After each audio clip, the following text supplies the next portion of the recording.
রাকেশের একটা জিনিস খুব পছন্দের ছিল, আমি ওর জন্য ওটা কিনে এনেছি, ওকে কিছু বলিনি। আজকে দেবো, দাঁড়াও দেখা যাক রিয়াকশানটা। Good morning everyone, welcome back to the channel Roznamcha. সকাল সকাল ঘুম থেকে তো উঠছি ঠিকই, কিন্তু এত কষ্ট হচ্ছে উঠতে। এতদিনের অভ্যাস না, অ্যালার্ম না দিয়ে শোয়া।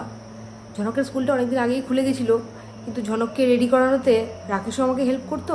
আর আমি তো বাড়ি যাওয়ার পরে অনেকটা টাইম ফাঁকা পেতাম বলে ওখানে গিয়েও কিছু কিছু কাজ করতে পারতাম, তাই জন্য সকালবেলা তাড়াহুড়ো করে ওঠার ব্যাপারটা একটু হলেও কম ছিল। কিন্তু এখন তো 9:30টার মধ্যে আমাকে সব কাজ সারতে হয়। আমার না এত চাপ পড়ছে সকালবেলাটা, ঘুম থেকে উঠছি ঠিকই সকালবেলা, কিন্তু একেবারে প্রচণ্ড কষ্ট হচ্ছে ঘুম থেকে উঠতে। কোনো রকমে চোখ টোক ডলে উঠছি, ওঠার পরে তো কিছুক্ষণ ঝিমোচ্ছি, মনে হচ্ছে যে একটু এখানে বসে নিই, মনে হচ্ছে এখানে একটু বসে নিই, কিন্তু সেরকম করলে তো হবে না। 9:30টার মধ্যে যেহেতু বেরোতে হবে, তাই জন্য আমাকে এইটুকু টাইমের মধ্যে সব কাজগুলো সারতেই হবে। খুব কষ্ট হচ্ছে, এটা বলে তো কোনো লাভ নেই, করতে তো হবেই কাজ। এই যে কিছুদিন স্কুলটা চলবে, 2 দিন কেটেছে, কিছুদিন স্কুলটা চলবে, আবার আস্তে আস্তে ব্যাপারটার সাথে আমি হ্যাবিচুয়েটেড হয়ে যাব। কিন্তু আজকে আর কালকে স্কুল হয়ে গেলে আবার 3টে দিন ছুটি পাবো, এটা ভেবে খুব মজা হচ্ছে। দেখতে দেখতে 7টা বেজে গেছে। এবার যদি তাড়াহুড়ো করে কাজ না শুরু করি, সব কিছু দেরি হয়ে যাবে। চলো দেখতে থাকো সারাদিন কী করি। রান্নাঘরের কাজ তো আমি শুরু করে দিয়েইছি। রান্নাঘরের কাজটা রোজকার ব্যাপার, আমার কোনো ব্যাপার না, অনেকটাই এগিয়ে ফেলেছি। এই দেখো চারিদিক ছড়িয়ে ফেলেছি, কিন্তু তোমাদেরকে যেটা আসল দেখাবো জিনিস, সেইটা তোমরা দেখো। এই দেখো, এইটা দেখে তোমাদের এটাই মনে হচ্ছে তো কোনো একটা লন্ড্রি বাড়ি। আসলে ব্যাপারটা কি হয় বলো তো, কোনো দিনই তো আমি জামা কাপড় ভাঁজ করার টাইম পাই না। যেদিনকে টাইম পাই একবারে সব গুছিয়ে ফেলি, তাহলেই মনে হয় আমার সুবিধা হয়। ওই বারবার করে অল্প অল্প করে গোছানোর থেকে জমিয়ে নিয়ে একবারে গোছানোই সুবিধা। এই দেখো না, কি মোটকা মোটকা প্যান্ট, এগুলোকে কাচা যেমন কষ্ট, ভাঁজ করে গোছানো তেমন কষ্ট। আর ইস্ত্রি না করে তো পরাই যায় না, এত কুচকে যায়। আজকে সকালের অনেকটা টাইম জুড়েই আমি এই কাজটাই করে গেছি। আর খাটের মধ্যে স্তূপ আকারে জামাকাপড়গুলো পড়েছিল। ঝনক তো এখন এই ঘরের খাটটাতে গান করতে বসে, তাই জন্য ভাবলাম যে উঠেই গান করতে বসবে, তার আগে এগুলো গুছিয়ে নেওয়া যাক। তোমরা নিশ্চয়ই এতদিনে একটা জিনিস বুঝে গেছো, আমি অগোছালো কাজ একদম পছন্দ করি না। তবে এই ব্যাপারটাতে না আমি অগোছালোই থাকি। এই যে জামা কাপড়গুলো রোজ রোজ ভাঁজ করার সময় হয় না, যদি বাড়িতে থাকি তাহলে গুছিয়ে ফেলি। রোজ তো স্কুলে বেরোতে হয়, সকালবেলা 9:30টার মধ্যে বেরোতে হয়। এবার তখন যদি আমি রোজ এই জামা কাপড় গোছাতে যাই, একদম টাইমে কুলোতে পারবো না। আর রাত্রিবেলা এসে আমার কাজের এনার্জি একদম ডাউন হয়ে যায়, তখন আর ইচ্ছে হয় না এই জিনিসগুলো গোছাই। তাই জন্য 3-4 দিনের জামা কাপড় একবারে গুছিয়ে ফেলি। একদিকে রান্নাঘরের কাজ করছি, আরেকদিকে এই কাজ করছি। আর কাজ করতে করতে না হাঁপিয়ে গেছি, এবার একটু বসে ভাবছি করা যাক। ঝনকের এই ছোট্ট ছোট্ট জামাকাপড়গুলো ভাঁজ করাটা না খুব বোরিং মনে হয়। এত ছোট অরুমালের মতো জামাকাপড়গুলোর সাইজ। আমার ঝনকবাবু তখনও ঘুম থেকে ওঠেননি, উঠলেই শুরু করে দেবে আমার পেছন পেছন ঘোরা। তখন আমার কাজে না সবসময় দেরি হয়ে যায়, তাই আমি ভাবি ঝনক যতক্ষণ ঘুম থেকে না ওঠে ততক্ষণ আমি যতটা পারি কাজ এগিয়ে রাখি। কদিন আগেই এই আলমারিটা কিনলাম। এর আগে একটা ফাইবারের আলমারি ছিল, ঝনকের মনি ঝনককে দিয়েছিল। সেই আলমারিটা এত ছোট হয়ে গেছে ওর জামা কাপড়ের তুলনায়, যে সব বাইরে রাখতে হতো। তখন ভাবলাম এর থেকে বড় একটা আলমারি কেনা যাক, তখনই আমি এই আলমারিটা কিনলাম। এইটাও এখনও হয়ে গেছে ছোট, জায়গা হচ্ছে না। যদিও রাকেশ আর ঝনক তখনও ঘুম থেকে ওঠেনি, তাও আমি লাইট জ্বালাতে বাধ্য হয়েছি। আর সকালবেলা ওরা এত ডিপ ঘুমোয় না, তখন যদি আমি ঘরের মধ্যে ঢাকঢোল বাজাই তাও ওদের ঘুম ভাঙে না। কিন্তু রাত্রিবেলা কিন্তু ওদের ঘুম আসে না সহজে। এই যে ড্রয়ারটা দেখছো, এই ড্রয়ারটাতে আমি ঘরের জামা কাপড় রাখি। এই ঘরে পরার জামা কাপড়গুলো এই ড্রয়ারে থাকলে না খুব সুবিধা হয়, হাতের কাছে থাকে, যখন যেটা পারি বের করে নিই। এগুলো তো প্রায়শই লাগে। আর যেগুলো বাইরের জামা কাপড় সেগুলো আলমারিতে থাকে, সেগুলো তো আর সবসময় লাগে না। এই জন্য এই ড্রয়ারটাকে আমি ঘরে পরার জামা কাপড় রাখার জন্যই করেছি। রান্নাঘরে ডিম সেদ্ধ হতে বসিয়েছিলাম, তাড়াতাড়ি করে ছুটে গেলাম দেখতে যে ডিমটা ফুটেছে কিনা, নাহলে তো আবার সেটা পুড়ে যাবে। কী অবস্থা ভাবো, একদিকে দুধ বসাচ্ছি দৌড়ে যাচ্ছি, একবার ডিম বসাচ্ছি দৌড়ে যাচ্ছি, তারপরে আবার এই জামা কাপড় ভাঁজ করছি। কী কাণ্ড, সকাল থেকে দৌড়োদৌড়ি করতে করতে একেবারে শেষ হয়ে গেলাম।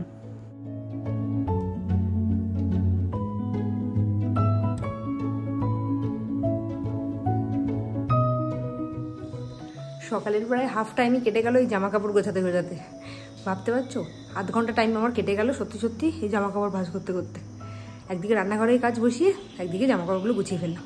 এইবার যাবো রান্নাবান্নার দিতে নিচে। রান্নাবান্না দিয়ে এসে ভাবলাম এবার একটু স্বস্তি করে বসি সেই ডিটক্স ওয়াটার নিয়ে। আজকে না ডিটক্স ওয়াটারের মধ্যে একটু চিয়া সিডও দিয়ে নিয়েছি। এইসব নিয়ে নতুন নতুন এক্সপেরিমেন্ট আমি করতেই থাকি। চিয়া সিডটা খাওয়া হচ্ছে না তো, চিয়া সিডটা আবার এমনি এমনি খেতে মোটেই ভালো লাগে না। আমি তো দুধ খাই না, দুধটা আমার একদমই পোষায় না, ওই জন্য আমার চিয়া সিডটাও খাওয়া হচ্ছিল না। আর ওই অত বড় একটা চিয়া সিডের কৌটো কদিন আগে কিনেছি, সেটা নষ্ট হবে। চিয়া সিড এমনিও আমাদের শরীরের পক্ষে খুব উপকার, ওই জন্য এখন থেকে ভাবলাম এই ডিটক্স ওয়াটারের ভেতরেই চিয়া সিডটা দিয়ে নেব, এটাই খাচ্ছি। আমার বাড়ির বাচ্চাগুলোর অবস্থা দেখো, ছোট বাচ্চাটাকে তো সামলাতে সামলাতে অস্থির হচ্ছেই, বড়টাকে সামলাতে গিয়েও অস্থির হয়ে যাচ্ছি।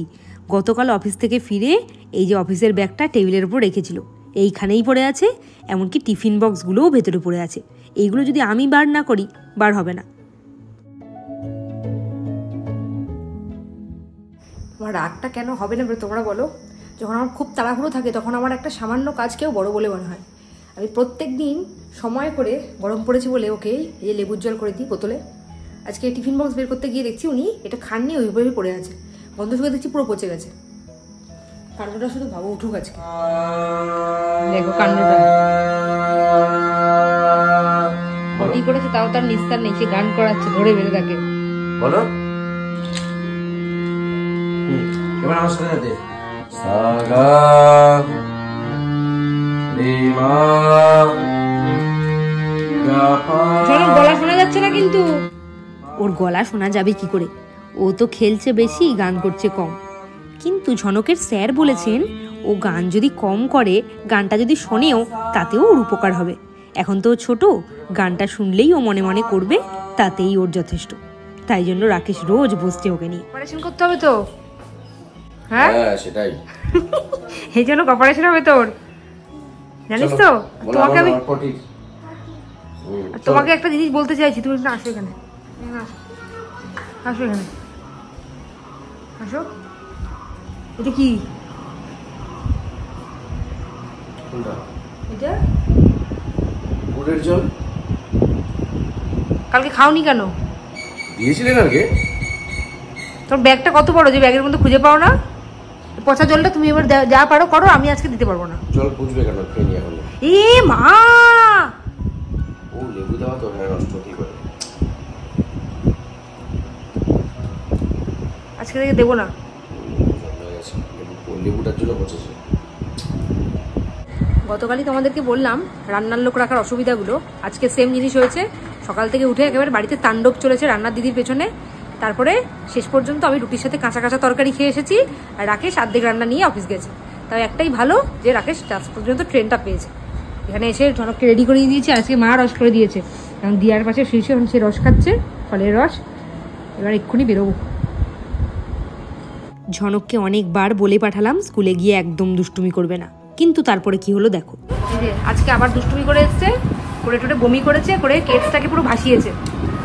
দেখি এদিকে আয়, এদিকে আয়, আয় এদিকে আয়। কোন জুতোটা নোংরা হয়েছে দেখি?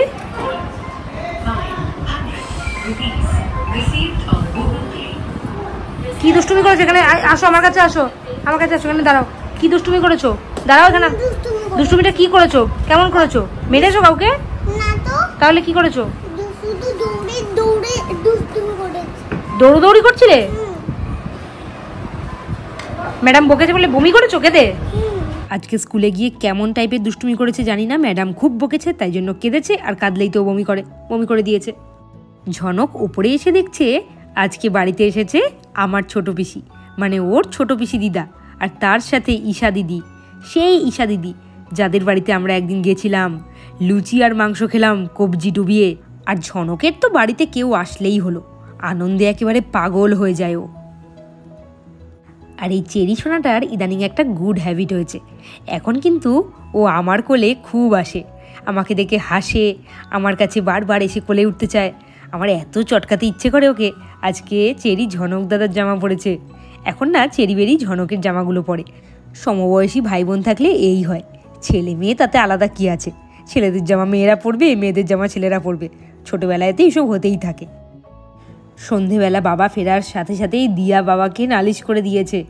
আজকে ঝনক স্কুলে গিয়ে ম্যাডামের কাছে আবার বকা খেয়েছে, আবার বমি করেছে, আবার দুষ্টুমি করেছে। আর আমাদের এখন অস্ত্র তো হয়েই গেছে বোর্ডিং স্কুল। এটা বলার পর ও খানিকক্ষণের জন্য দুষ্টুমিটা একটু বন্ধ করে।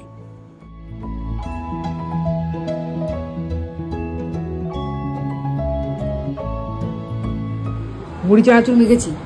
এবার দেখো, হ্যাঁ ওর এই রিয়াকশনটা দেখো। দাঁড়াও, এই তোমার জন্য এই যে মেখেছি, তার আগে আমি 1 চামচ খেয়ে নিচ্ছি, তার কারণ তুমি আবার বলবে কিছু মিশিয়ে টিশিয়ে দিয়েছি। প্রমাণ দিচ্ছি, কিছু মেশাইনি। মাঝখান থেকে আর কিছুই না, আমার 1 চামচ কমলো। আমার মুড়ি চানাচুর মাখাটা এত প্রিয়, ভীষণ ভালো লাগে। পেঁয়াজ লঙ্কা দিয়ে একটু মুড়ি চানাচুরটা মাখা আর কি। আমাকে বলেছিল চাউমিন করে দেবো, না মুড়ি চানাচুর খাবো, অনেকদিন মুড়ি চানাচুর খাওয়া হচ্ছে না। একটু হালকা তোমাকে তো দিচ্ছি, তোমাকে তো বেশি করে মেখে যেতে, আমি তোমার থেকে একটু ভাগ বসাতে পারি না, এটা মোটেও বেশি না। এই দাদা সবাইকে দেখাই একটু, এই বাটিটার সাইজটা দেখো। হ্যাঁ, এই যে এতটা সাইজ, এত বড় বাটি, এই এতটা মুড়ি নাকি এটা বেশি না? এইটা হচ্ছে আমার মিনিমাম, এইটা দিলে ঠিকঠাক আছে। এর চেয়ে বেশি দিলে আমি খুব একটা আপত্তি করবো না। আর যারা ছোট ছোট বাটিতে মুড়ি খায় তাদের দেখলে আমার রীতিমতো এত হাসি পায়, যেটা মুড়িটা খাচ্ছে কেন, মানে মুড়িটা তো এরকম না যে ঝালমুড়ি একটুখানি কিনে খাই, এরকম না, বাড়িতে মাখা হচ্ছে। তাহলে কেন তারা বেশি খায় না জানি, এই টুকটুক বাটিতে অনেকে খায়, আমি দেখেছি। তোমাদেরকে একদিন বললাম না, রাকেশের খাওয়া দাওয়া নিয়ে কোনো ঝামেলা নেই, সামান্য খাবারও ও খুব তৃপ্তি করে খায়। ওকে আমি যা দিই তাই খেয়ে নেয়, খাওয়া নিয়ে কোনো রকম বাজবিচার নেই।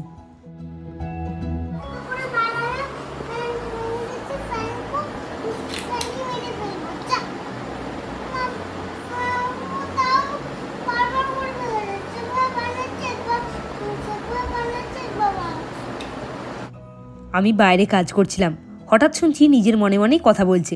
এসে শুনছি ফ্যানের সাথে কথা বলছে, ফ্যানকে বকছে, ফ্যান নাকি ওর খেলনা ভেঙে দিচ্ছে। কাণ্ডটা ভাবো।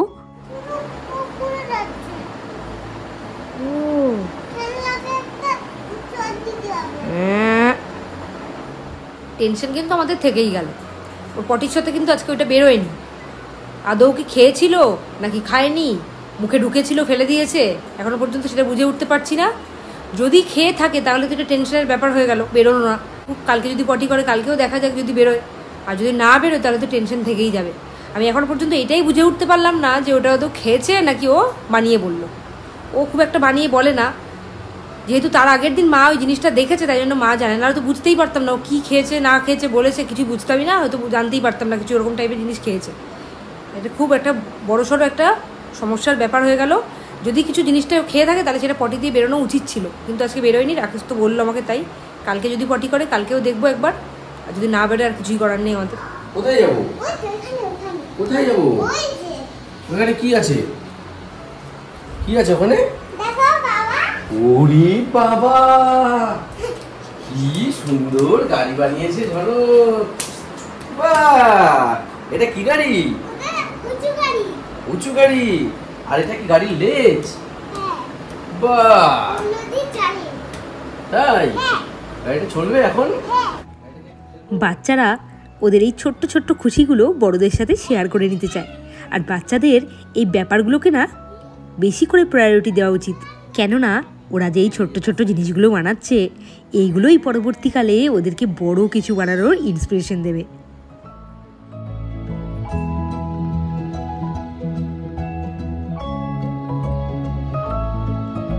কিন্তু শুধু খেলা করে না, খেলার পরে কিন্তু খেলনা তুলেও রাখে। দেখেছো কত ভালো ছেলে, গুড বয়। দেখেছো বাচ্চারা যখন কোনো ভালো কাজ করে না, তখন ওদেরকে না প্রত্যেকটা সময় উৎসাহ দেওয়া উচিত, তাহলে না ওরা পরবর্তীকালে ভালো কাজ আরও বেশি বেশি করে করবে। ঝনক যখন ঝনকের এই খেলনাগুলো গোছাচ্ছিল, আমি দাঁড়িয়ে দাঁড়িয়ে ওকে উৎসাহিত করছিলাম, আর ও মজা পেয়ে কি সুন্দর কাজটা করে ফেলছে, দেখতে পাচ্ছ? কি ভাবছো ঝনক কি শুধু ওটা গুছিয়েছে? দেখো ঝনক এবার বিছানাও করে দিচ্ছে আমাকে, দেখো তো শুধু ঝেড়ে দিচ্ছে বিছানাটা। কত ভালো ছেলে বলো তো। রাকেশের একটা জিনিস খুব পছন্দের ছিল, আমি ওর জন্য ওটা কিনে এনেছি, ওকে কিছু বলিনি। আজকে দেবো, দাঁড়াও দেখা যাক রিয়াকশানটা। অবশ্য ঠিকঠাক ফিট হবে কিনা সেটা জানি না, তাই কিনেই নিয়েছি ওকে না বলে, কিন্তু দেখা যাক ওইটা পেয়ে ওর রিয়াকশানটা। এইটা হ্যাঁ আসুক এই ঘরে, এখন আসেনি, ঝনককে ব্রাশ করাতে গেছে, আসুক। ওই তো একটা ভূত পেয়েছি আমি খুঁজে।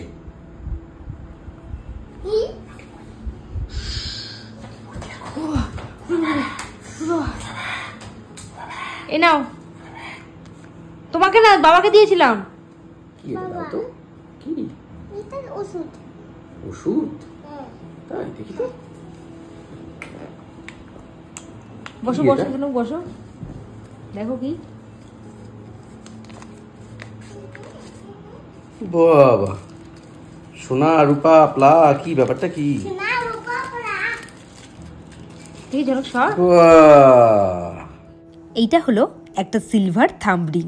রাকেশের অনেক দিন থেকে ইচ্ছে ছিল একটা থাম্ব রিং কেনার। যে কোনো মেলাতে গেলেই ও চারিদিকে খুঁজে বেড়ায় থাম্ব রিং পাওয়া যায় কিনা। আসলে প্রোগ্রাম করতে গেলে না থাম্ব রিংটা পরলে বেশ ভালো লাগে। মাইক্রোফোন হাতে ধরে তো, তখন না দূর থেকে দেখলে বেশ ভালো লাগে। আমি তখন থেকেই ভেবেছিলাম ওকে একটা এই সিলভার থাম্ব রিং কিনে দেবো। এখন গোল্ড পারবো না, তবে পরে সময় সুযোগ হলে চেষ্টা করব একটা গোল্ড থাম্ব রিং বানিয়ে দেওয়ার।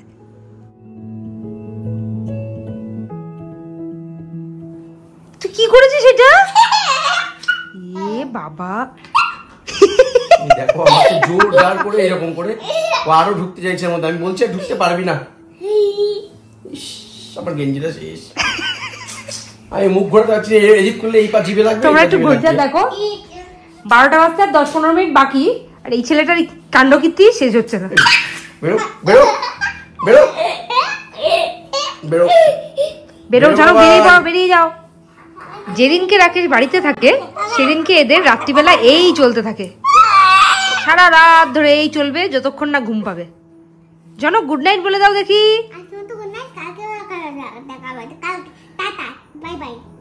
Bye bye, good night.